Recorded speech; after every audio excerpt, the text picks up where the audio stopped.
So we just voted to pass Senate Bill 111, which is an emergency piece of legislation designed to supplement heating assistance for families across Connecticut. It is 21 degrees outside today in Hartford, and across the state there are a lot of families who are struggling to stay warm. Traditionally the federal government has provided heating assistance to families in Connecticut through the Connecticut Energy Assistance Program.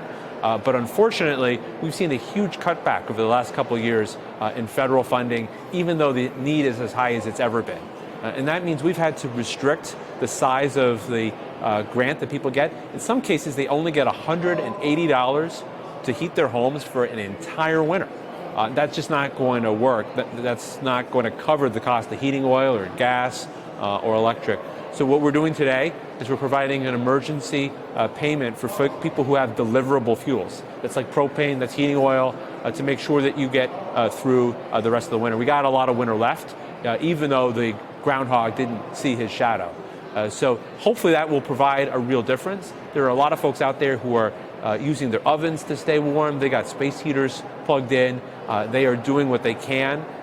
We've had folks, unfortunately, freeze to death in Connecticut this winter. We got to say no to that. We are one of the most prosperous states in the country. We've got a huge rainy day fund. We've got the ability to do this. And so what we did was we found $17 million in federal ARPA dollars. This was assistance we got during the pandemic that weren't being used. And we were able to direct this to those most in need in our communities.